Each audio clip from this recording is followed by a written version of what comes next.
Hey y'all, welcome back to episode 127 of the Late Night Vision Show. And Hans has got me all messed up tonight.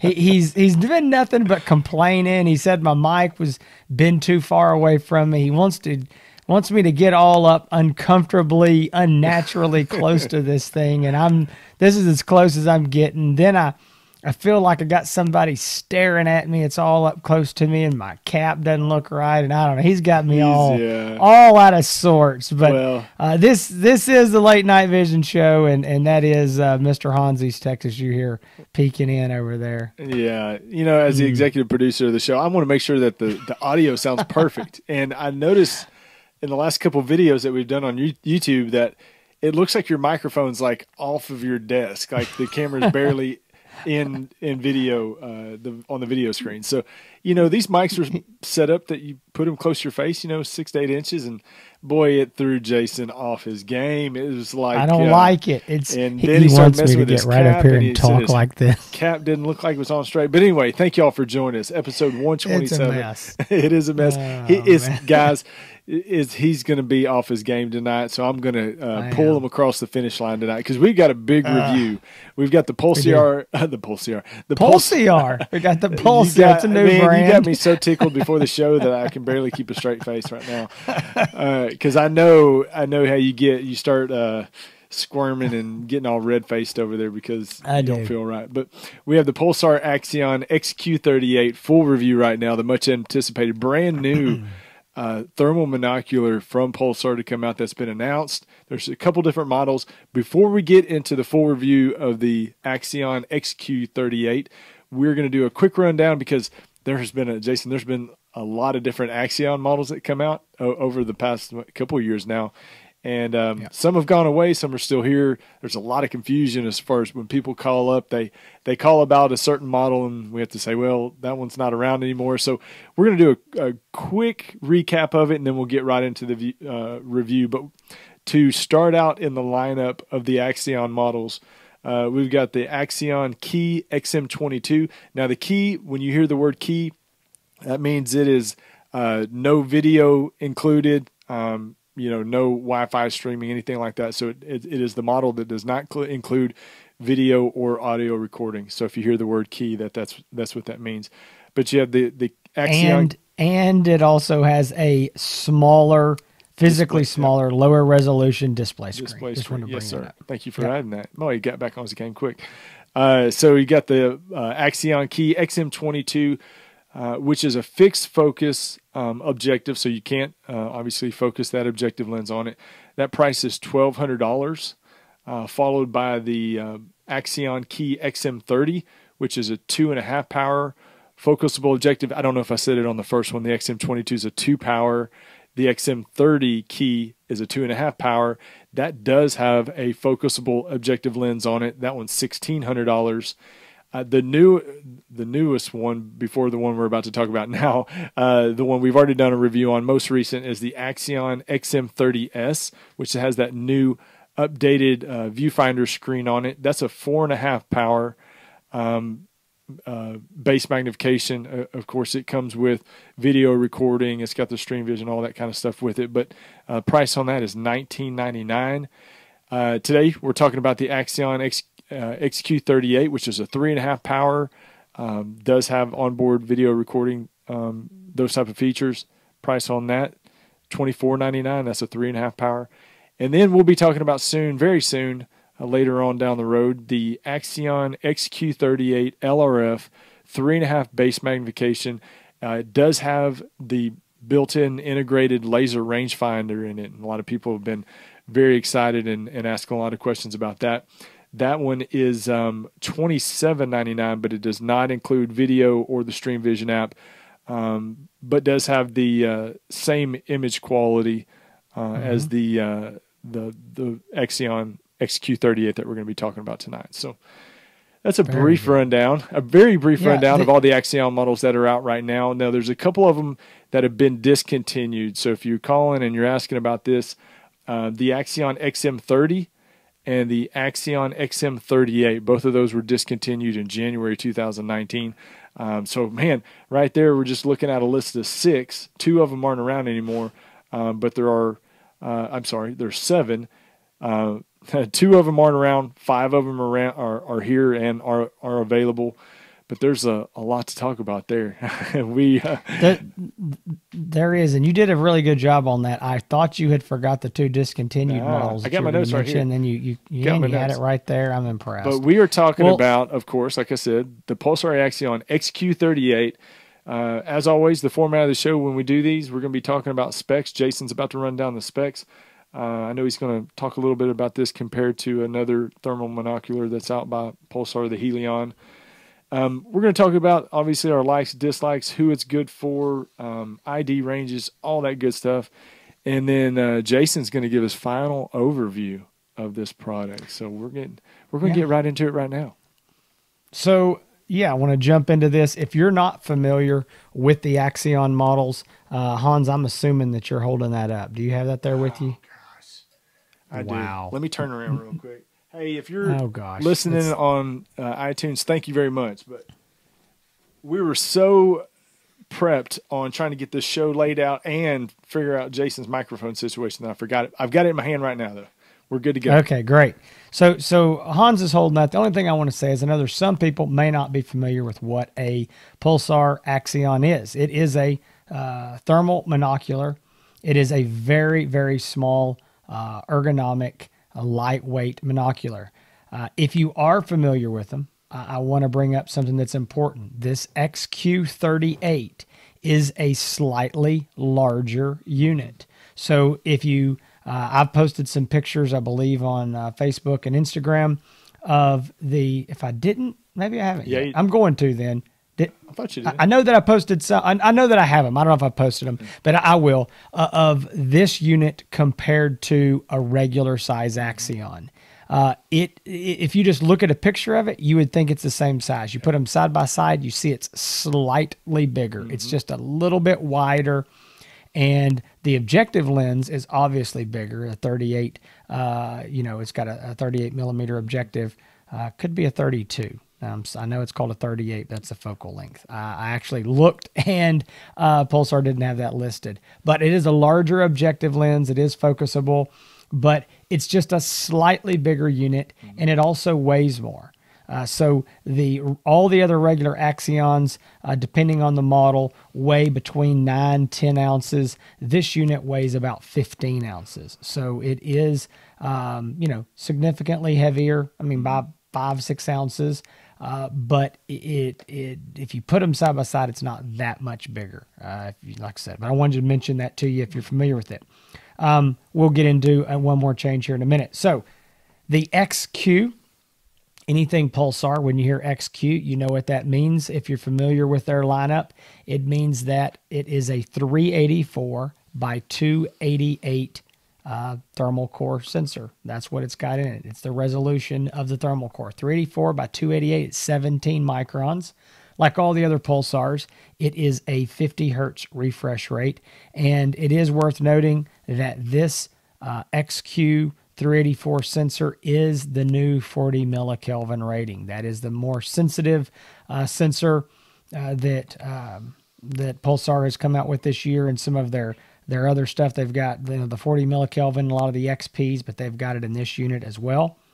As Hans mentioned, it is a 3.5 power base magnification. That's as low as the magnification goes, but it does have digital zoom. It goes all the way up to 14 power. You're probably not going to want to use it more than about 7 power. When you start getting up into that digital zoom, it's going to get grainy on you. It does have a full-size AMOLED HD display. So it is the larger display. It looks normal when you look in there. It's full size like you would expect it to, high resolution. As I mentioned, it has a focusable objective. Now, here's something that's a little bit different. All the other Axions use the Pulsar APS-3 removable rechargeable battery pack. Well, this unit is a little bit larger, and they've got a new battery. It's called an APS-5 battery. It's actually got a little different way that this thing locks in. It's kind of got a cap that goes on the end of battery. You drop it in and twist so it locks in. It's actually a little better locking mechanism than the other Axions. Now, one quick thing on this battery, because I don't want to forget this. It's going to come up. People say, oh, wow, it's a larger APS battery. Can I use that in my Thermion or my other Axions? No. This battery is larger in diameter. It will not work in those optics. So it's just, it's made right now specifically for this unit. There'll probably be, I'm speculating, some other units in the future that it might work in.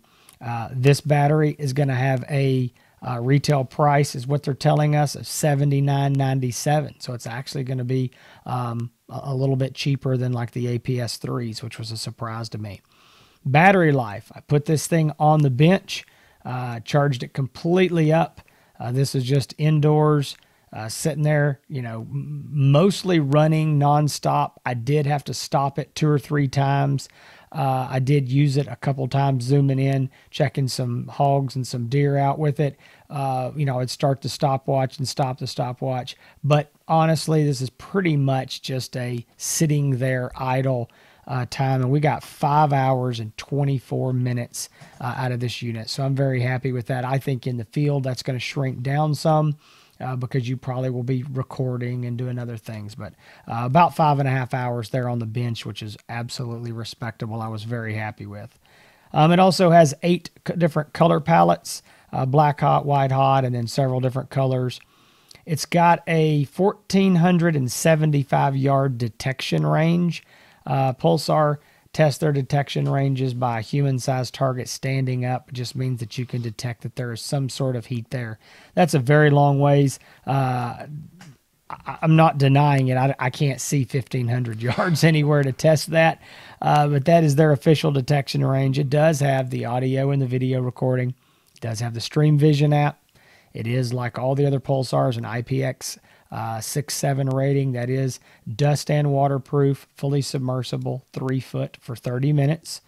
And I already mentioned there that it's about 15 ounces, which is a little bit larger than the other Axions. So that is the quick rundown. I'm going to get a drink here because I wore myself out. Now I'm going to say this real quick. Price on it again, $24.99. If you're interested in purchasing this Axion unit, which is brand new, or any other Axion unit, give us a call at 877-350-1818. Hop onto the website, outdoorlegacygear.com. You'll be able to look at this. You'll see all the specs in writing. Also, I'll be doing a review of this unit very soon, so I know once I do my review, I think Jason will probably link the video from the website to my review like he's done in the past. So if you want more information, check out the website, outdoorlegacygear.com. Definitely. And it is early October of 2020. So if you're watching this down the road and we're talking about, it being brand new, or we're talking about this LRF model that is soon to come, if you're watching this a month or two down the road or a year or two, these things will, probably already be out here, but I wanted you to know when this is. So one quick thing I want to get into, of talking about the image quality on this unit. Hans and I'll get into a little more of that. I'll say right on the front, this does have by far the best image quality of any of the Axions that we've used. It is noticeably better than the other models, any of the other models. Yeah. Very impressed with this XQ38. The 384 larger resolution. Definitely, I like this better. Now, the very first thing when I saw it, I knew it was better, and I was like, what does this compare to? And my initial thought was the Pulsar Helion XQ38. That is a 3.1 power, again, 384 by 288, 17 micron thermal monocular that Pulsar sells for $3,000. Now, it is worth noting that model is now in the process of being discontinued. It will be replaced, the Helion, with a Helion 2 XQ38. So I'm going to compare this, though, briefly to the original Helion XQ38, because the new one's not here for me to compare it to yet. I believe, having not put these side by side, okay, I'm working off my old fuzzy memory, but I've used the XQ38 Helion a lot. I think this unit is very comparable to that. I think it's a slight step down in image quality, but I do think it's extremely comparable. And I spoke to somebody else who's had one of these in their hands.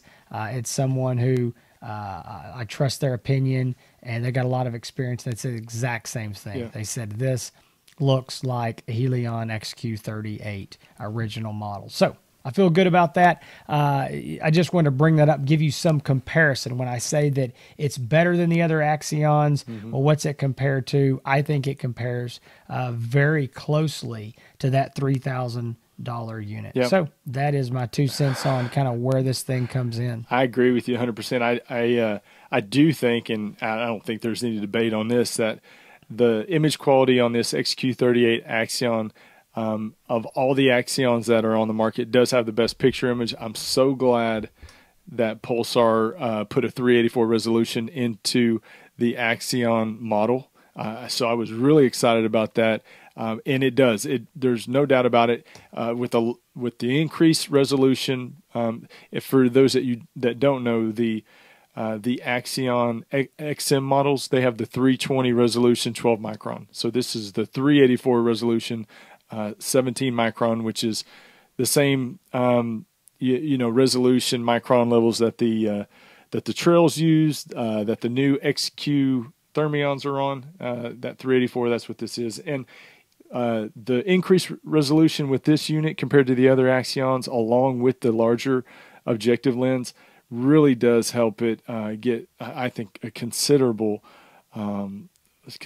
more picture image better picture image than the XM models. Now, I want to talk about ID range real quick, because I've had this unit out a bunch. I know you've had it out at your place. I had this thing out last night and several nights before. Got lots of video with it. I'm going to say real conservatively, and I think this is pretty dang accurate as far as ID range. I'm going to say this is going to be about a 300-yard good ID range monocular, where you can tell if if it's a coyote or what it is, a raccoon or armadillo at 300 yards. Well, 300 yards, if it's a possum or armadillo, you might have to take a couple extra looks at it if it's that far away in a small animal. But yeah, coyote, deer, hog, whatever.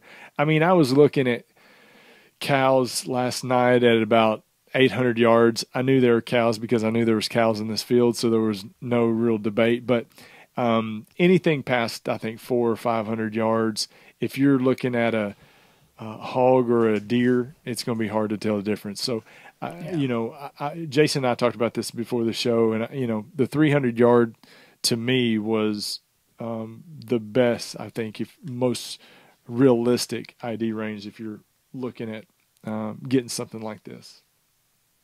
Yeah, I agree, and I think that we got to remember what this is. It's $2,499, and while I know to a lot of people they're like, yeah, that's $2,499 $1 bills. That's a lot of money, but we got to think about where we're coming from with thermal monoculars and what they used to be. And I know you can say, well, yeah, but Pulsar's got these other models that are $1,200 and $1,600, and they do. Yeah. But they don't have this image quality. No. They don't have this large display. I tell you, this is, and we're going to say this a lot, it is the best Axion yet. And it's the first time, a lot of us have been saying, like, we love the design. We wish we could do something else. We wish that we could get a little better image. And this is the first time that I've said, okay, we've got some hope. Yeah. All right. I mean, we're moving in the right direction, because I know there's a lot of us that would love to see one of these in a high resolution 640, great image quality like we're getting out of our Helion, but in this form factor. Right. And so, kind of speaking of that, I want to go in a little bit to the likes and the dislikes, and I'm going to run down mine. And if I leave something out, or Hans has, got a different opinion, or he may disagree with me on some of this, then, because we didn't go over this beforehand. So this is what my opinion is. I'm going to go with my dislikes first. I just want to get that out of the way. Personally, for my personal use, for hog hunting, I don't like the 3.5 power. I would love that to be 2 to 2.5 power, 3 max.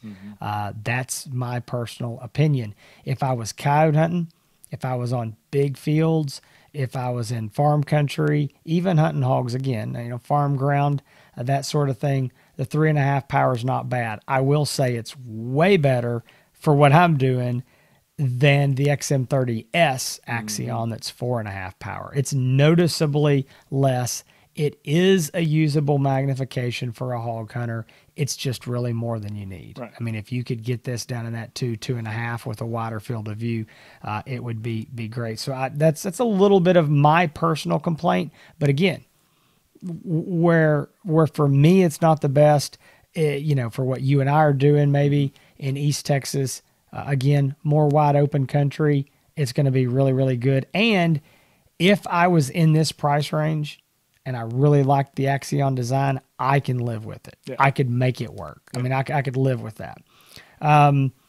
I think that the image quality, as good as it is, there is something going on, and I can't quite put my finger on it, but it's the edges of the animals in white hot and black hot are what I'm going to call kind of blooming out. So I don't feel like, and this is not something that I notice at 50 yards, 75 yards. It's something that I see on smaller animals, not cows. I mean, I see it on, hogs, coyotes, deer at that 150, 200, that getting those longer ranges. It seems like there's this blooming effect where the edges get soft just a little bit, and I'm seeing this in black hot and white hot. You seeing that? Yeah, definitely. I was scrolling through a bunch of the color paths last night, and black hot to me was a lot of that blooming around the edges of the animals kind of made it a little bit difficult when you're trying to ID smaller animals at further distances away. You're right. I mean, the image is really good, and this is kind of a minor thing that we're bringing up. But when you put it into really the color palette that I think kind of to me looks the best is either like red monochrome or sepia, and those have gotten really popular here lately because they're a lot easier on the eyes. But it seems like to me in those color palettes, the image is even sharper than it is on black hot. Or even white hot. It kind of, I don't know if it screens out some of that noise on the image, but it does. I notice it. The buddy that I went with and showed it to, he noticed it as well. So yeah, you're right. I mean, you're 100% right on that. Like I said, it's not a huge deal, but yeah, for sure notice. I don't want to. We're just being honest with you. I mean, we're trying to critique this.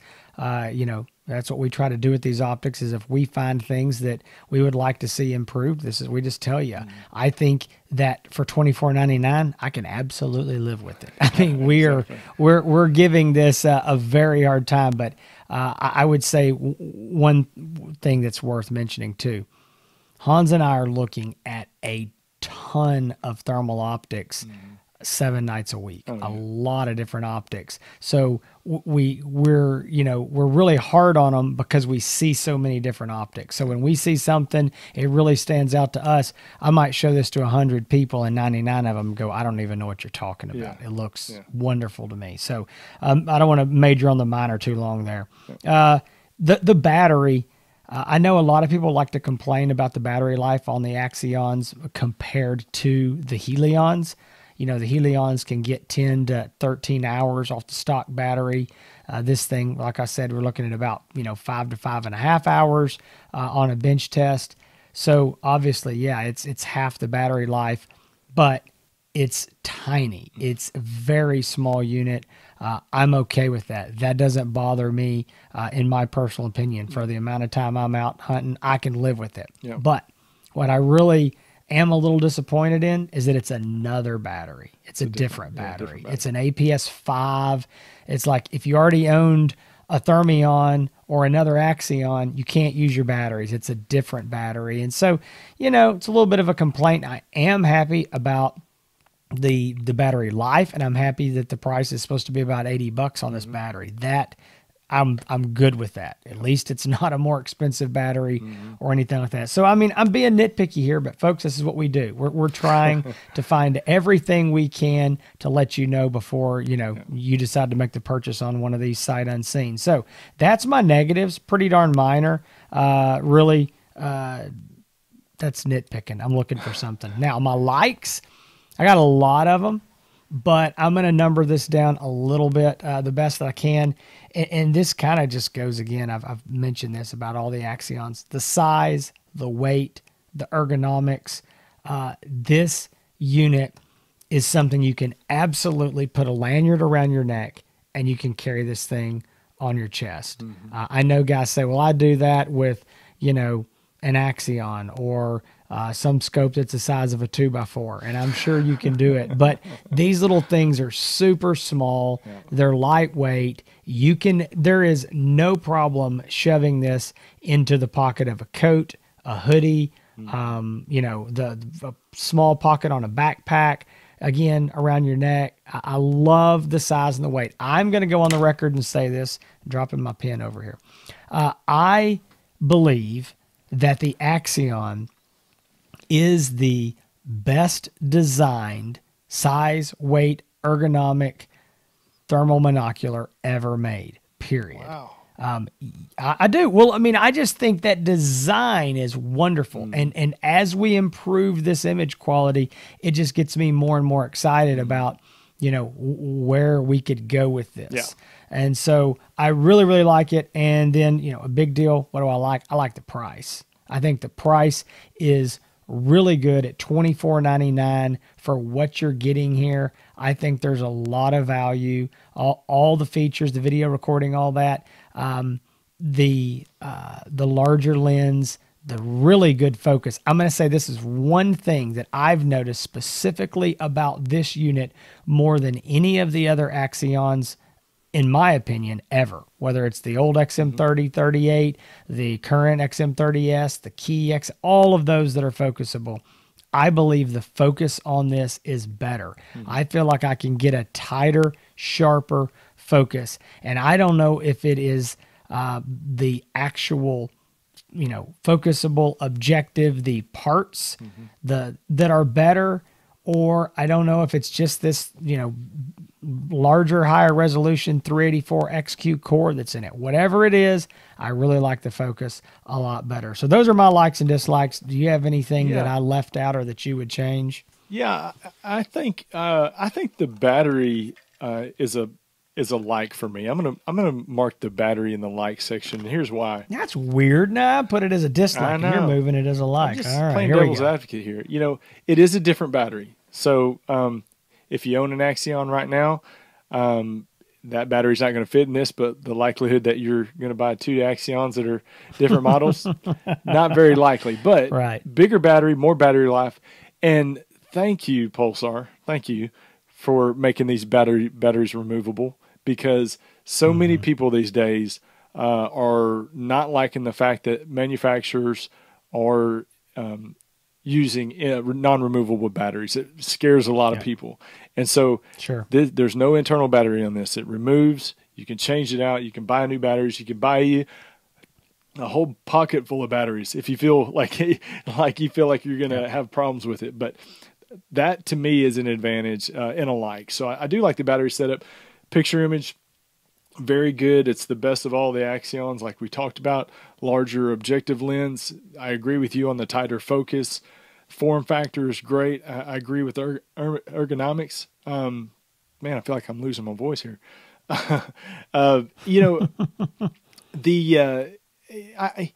a lot to like about this unit. And we talk about the magnification levels at 3.5. It's a little bit too much for you and I. But I think it's a compromise, or somewhat of a compromise, in between the 4 and the 4.5 power that they rolled out with, and people that were at the 2 and the 2.5. So it's right there in the middle. It can kind of be used. Now, I had it up the other night, and it was a challenge finding some animals that were closer, because it is such higher magnification. But I think they're just trying to meet everybody in the middle with putting that at 3.5. We didn't talk about this. The lens cap cover has and the other ones might have this. I may have forgotten, but it's got a magnet in it. So they do. They've all got that, but that is very very lens cool. Cap Show them that cover has a magnet in it, and it sticks to the hand strap. So there was a couple times in the last several nights I had it out. I'm like, where's the lens cap? I can't find the lens cap. And it's stuck to the hand strap on the back. And I'm like, oh, there it is. That's pretty handy. So I do like that. I'm going to butt in here real quick. I want to just make this point. And this is something that, I'm going to labor this for just a second. What Hans is talking about right there, it seems like, if you're just listening to this, you're like, okay, big deal. There's a magnet in the lens cap. Woohoo. That is the little bitty small thing that I love about Pulsar. Yeah. And this is what you're getting from a European optic company that, they care. I mean, I had a guy on the phone today and he's like, man, I'm worried about, moving to some of these Pulsar optics. They look delicate. Yeah. And I'm like, they're not delicate. I mean, these things you can, they're made for 375 H&H is the rifle scopes. It's like, they're not, but I said, what I think it is you're seeing that European attention to detail. Mm-hmm. And I think that's exactly like this Axion. I mean, it's a sleek little design, that hand strap, it's padded, it's adjustable. You can make that fit, some big burly guy's hand, a kid's hand. You can, pull it down tight, that lens cap. Otherwise, that thing's going to be dangling around in your way. That little magnet flips it right back there. I'm telling you, there is some attention to detail in the design, and I do appreciate that. And so I know I'm kind of going off on a rabbit trail there, but that's just one of those little bitty things that you're like, wow, that was nice. You can tell that either the people that are building these scopes are hunters or they're talking to a lot of hunters, because it's something like that that says, man, this lens cap, it keeps flopping around and getting in the way. It'd be nice if it could stick back out of the way. So like I said, either they're hunters or they're talking to hunters. But yeah, I agree with you, the attention to detail. But I think the price point's pretty good for, the fact that it's the best image quality of all the Axions. It's got all the bells and whistles, larger objective lens. It's lower price than the Helion XQ38, so it's kind of in that in-between price range. And, man, these thermal monoculars in 2020 are starting to stack up when it comes to options. So there's getting to be a lot. It's a crowded field, and if you are in the market for a thermal monocular, this is the best time to be and to find one and to be in the market for one, because there's a lot of options. There's a lot of choices and a lot of good ones out there, and this is just another one in the in the way to find something that you want. So those are my likes, and they're pretty similar to yours. Well, let's do this. I mean, we've talked about that, we think this is a pretty good bit of magnification.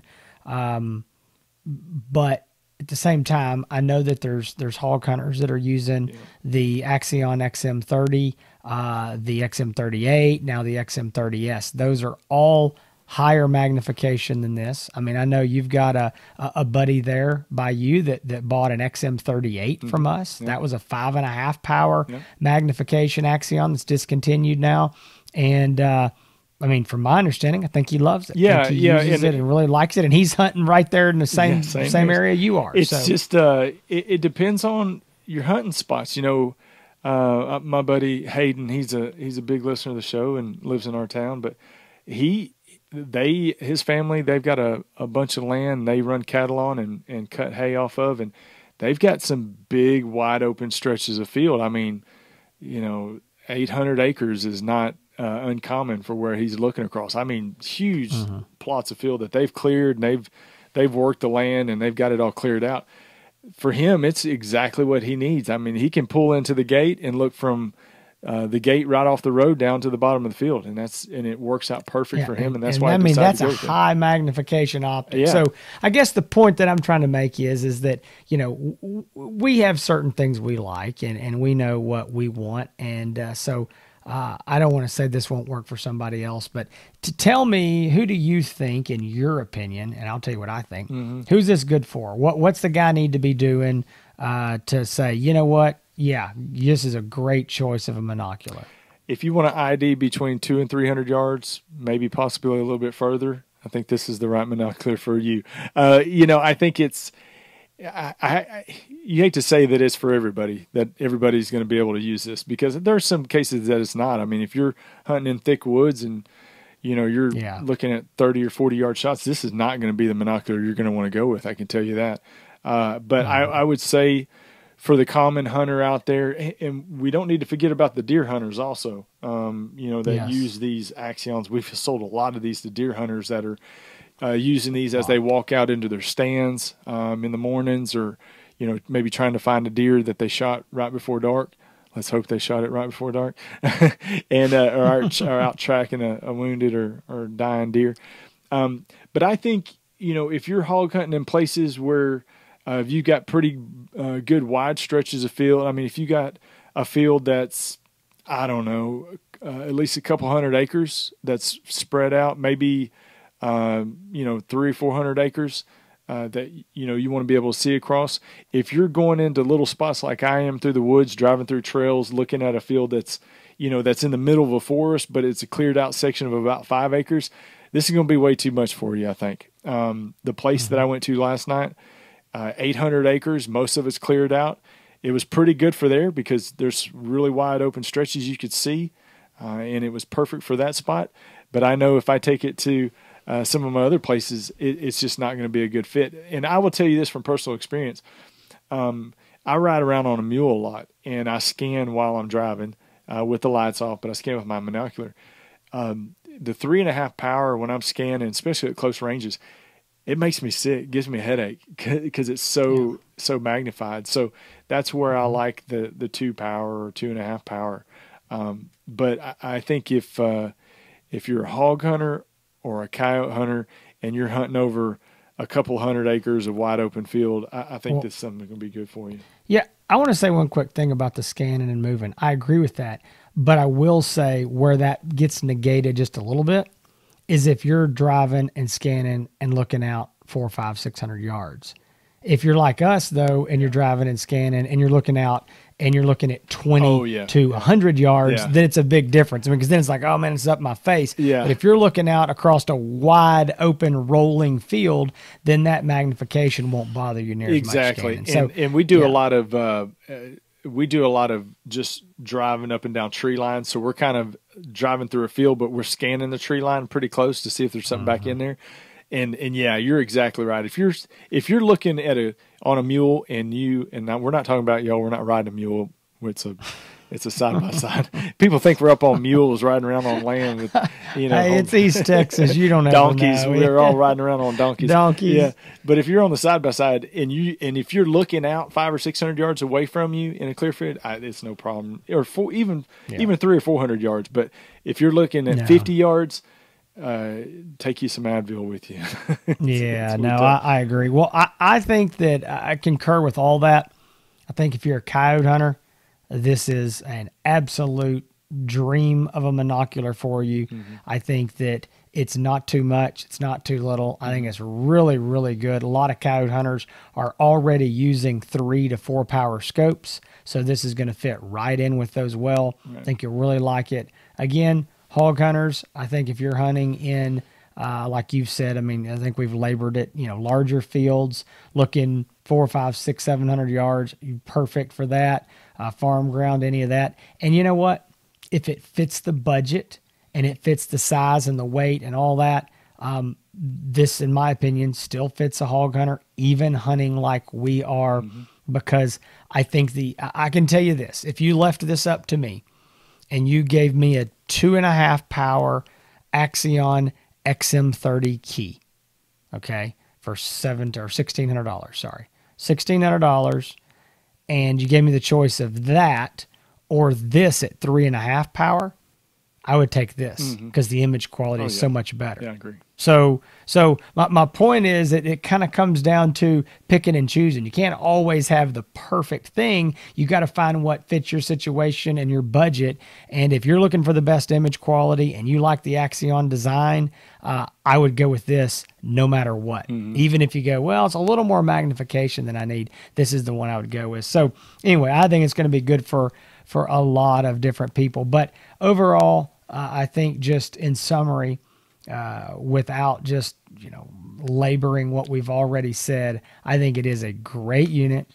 I think it's going to serve a lot of purposes. We've mentioned the Helion here. I know there is a new Helion 2 XQ38 coming out. It's going to be in that $3,000 range again. And I already had a couple guys say, well, man, it's, $500 more. That just makes more sense to buy that and blah, blah, blah. Well, listen, I'm going to go ahead and say this right now. This unit is going to outsell the Helion by far. Mm-hmm. By far. Reason is size, weight, ergonomics, and price. Those things that I said are my likes. Yeah. That's why. If $500 is $500, there's a lot of guys that look at this and go, man, I can just slide that in my pocket. I could wear that around my neck and it's lightweight. Mm-hmm. So it's going to sell really, really well. People are going to love it. I think this is a great unit. I think it's interesting. You moved what I said was kind of a negative to the positive category. I've been thinking about that, and I think you're right. It is a positive and a negative. It's not a negative if you don't own another Pulsar that takes those APS-3s. Right. Because what's it matter to you? It's just a battery. Yeah. It's actually, in your point, it's a positive because it's a little better battery and it's a little less expensive. So that's a good thing. And I do think I want to mention that. Speaking of the batteries, you made me think of this. I'm very thankful it's not internal, but I know guys that are complaining, going, man, it's these proprietary batteries, and Hans and I've talked about this on the show. It's true, but you would also be complaining if this thing was taking 2 CR123A batteries. Then you'd say, man alive, I got to buy these batteries all the time. Yeah. I wish this thing had a rechargeable battery. And so that's how we got here. Yeah. And so I think this is a good compromise. It's a good battery. It's removable. And at $80, you pick up one spare battery, maybe two, and you're going to be really, really good to go with this. Yep. Also, I should mention that when you get the monocular, it does come with one APS-5 battery and a dual charger. So you can plug the cord into the side of the monocular and charge it that way. Or you can take it out, the battery out, and you can plug it into this little cradle charger. If you get a spare battery, it's a dual charger, so you can charge two at once. That all comes with this. We should have mentioned that before. So there's a couple different ways to charge it. You can run it off of a USB battery pack in the field if you needed to for some reason. So a lot of options. Overall, I think it's a buy. It's a great monocular. If we didn't like it, we wouldn't review it. That's our policy on the show. And we both really like it and really happy with it. So if you're looking for an Axion XQ38 or the soon-to-come Axion XQ38 laser rangefinder, hit us up at Outdoor Legacy. Yep, outdoorlegacygear.com. You can call us on the phone, 877-350-1818. Thank you for joining us for episode 127 of the Late Night Vision Show. This has been the full review of the Pulsar Axion XQ38. We've listed out all the reviews that we've got coming up, and there's a bunch of them, y'all. So make sure you subscribe to us on YouTube to check out every video. You can find all of our past episodes if you visit our website, thelatenightVisionShow.com. Thank you for listening. If you're on the audio-only version on iTunes, Google Play, or Spotify, please give us a gold star or thumbs up, whatever it is over there. But we appreciate y'all listening. If you want to find Jason on all the socials, you can find him on Facebook and Instagram at the Outdoor Legacy Gear. You can find me on Instagram at HansETX. That's HANSETX. Also on YouTube, same theme, HansETX. I've also got Thermion XG review coming up soon. I've got the Hogster review coming up soon. I've got a lot of things. I seem to be 1 week behind the show here as far as my reviews, but y'all go subscribe over there and you'll get to see a lot of through the scope videos and a lot more talk as well. So I appreciate y'all joining us, and we'll see y'all next week, right? anybody that was a kid, and I don't know if it was the 80s or the 90s, because I don't know, I don't know which it was, maybe late 80s, but early 90s. If you're old enough and you know what the Micro Machine Man is, then that had to be like Hans's dad, because that was the fastest ending I've ever heard. He did a great job. He did not step over himself and trip on his tongue. He did a great job speed talking. Yeah, so hit all folks, the high points. He did. I hope y'all enjoyed the show. Hope it's been helpful. As like Hans said, come back every week. But between now and next Thursday, y'all stay safe in the fields and keep making those bacon pancakes.